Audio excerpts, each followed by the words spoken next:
Haunted Pines.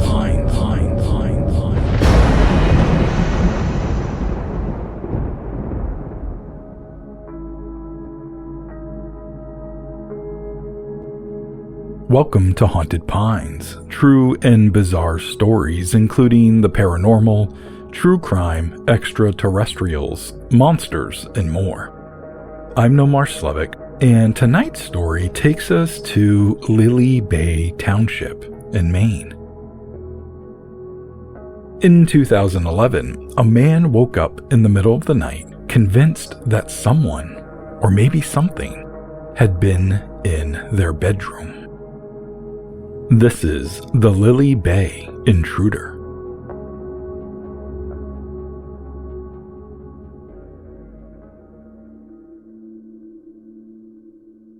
Part 1. How it started. One of the most vulnerable situations for any homeowner is the thought of someone breaking in while you're asleep. You're relaxed, defenseless, the house quiet, the night dark. And the last thing you'd ever expect is that someone or something might be standing in the dark beside your bed. It was a night like that in June of 2011 when Paul and his wife Diane went to bed around 11 p.m. It was just another quiet evening in Lily Bay Township. Hours later, Paul suddenly woke up. No sound, no movement, but he had this uneasy feeling. It settled deep in his body, and it was a sense that someone had just been in the room. He sat up, eyes adjusting to the darkness. The house was so still, and Diane was sound asleep beside him. Paul eased himself out of bed and looked into the open hallway. To him, the air felt heavy. He stepped out into the hallway quietly, his bare feet on the cold floorboards. He went past the spare bedroom, past the bathroom, until he reached the top of the stairs. He stood there, staring down into the void that was the downstairs. Slowly, he descended. When he reached the living room, a wave of goosebumps rippled up his arms. He rubbed them, trying to shake the sensation. He checked the front door. It was locked. He then looked out a nearby window. Nothing unusual. The kitchen was empty. Only the faint hum of the refrigerator broke the silence. He stared at the basement door for a moment, considering whether he should venture down.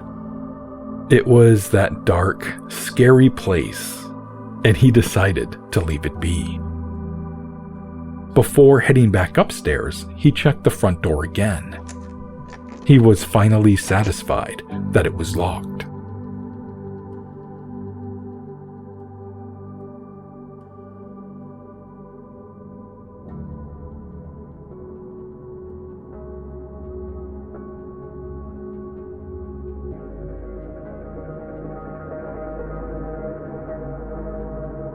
Part 2. The next morning. Diane noticed the dark circles under his eyes. "Did you sleep okay, hon?" she asked. He hesitated and then sighed. "I woke up in the middle of the night," he said. "I could swear someone had been in the house. I looked all over." Diane chuckled. "You think we have a ghost?" He laughed with her, but in the back of his mind, he knew something wasn't right.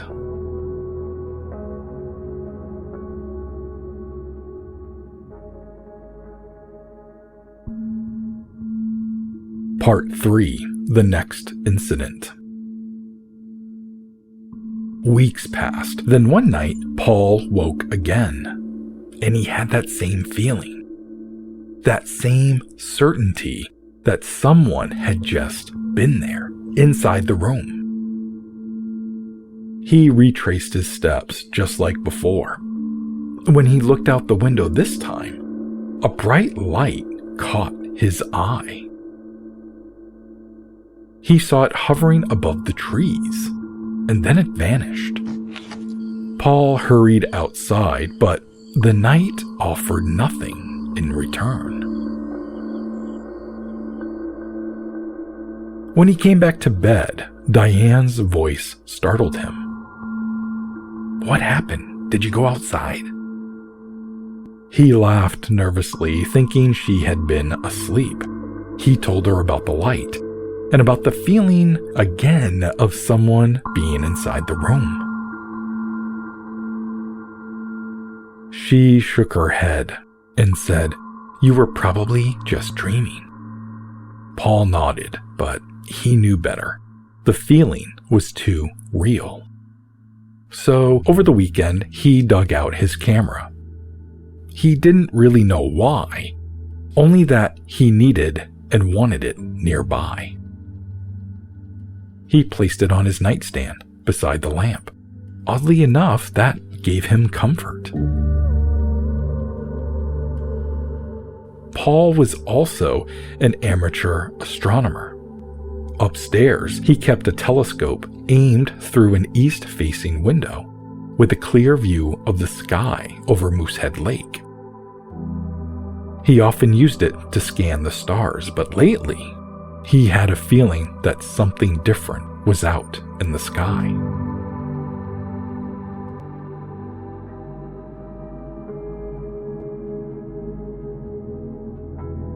Part 4. The Third Incident. The next few weeks passed quietly. Then, one evening, as they got ready for bed, Diane called out, "Paul, what the hell is that?" He rushed to the window. There, just above the tree line, hovered a bright, star-like object. "That's it," Paul said, breathless. "That's the light I saw." They watched as it moved, erratically, like it was alive. It was darting in random directions. Paul reached slowly for his camera, careful not to scare the thing in the sky away. But before he could focus, it vanished. Frustration set in. Over the next month, the couple saw the light several more times, but each time it slipped away before Paul could capture it on camera. Then one late August night, it returned, and this time it was closer. The object appeared square. It was about the size of a dime, held at arm's length. He grabbed the camera, rested it against the window frame, and snapped a photo. The object moved erratically across the sky for nearly 30 minutes before finally fading into the distance. When he reviewed the photo later, the image was a bit blurry. It was streaked from movement. But it proved one thing. The light had been real. And after that night, it never came back.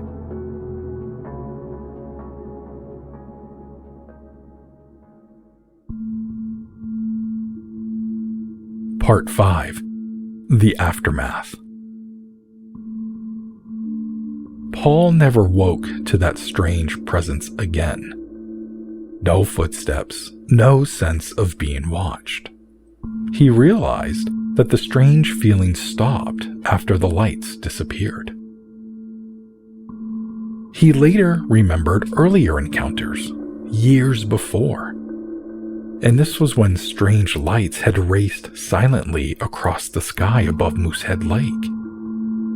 And one time, a bright disk hovered above the ridge near their camp, and then it winked out just like that. He thought it was funny, that he didn't remember those sightings until after he took that photograph. Since 2011, Paul and Diane haven't reported any new activity. But I can picture them still, Paul triple checking the front door every night, and Diane watching him quietly, no longer laughing at the idea of an invisible intruder. They never said much more about what happened, but Paul did share the photo publicly. It's a slightly blurred image of something curious. It serves as the cover of this episode, and there is also a link in the show notes. What are your thoughts? Is the image that Paul captured compelling?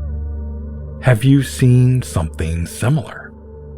Feel free to reach out and let us know at hauntedpinespod on Instagram or email us at hauntedpinespod@gmail.com.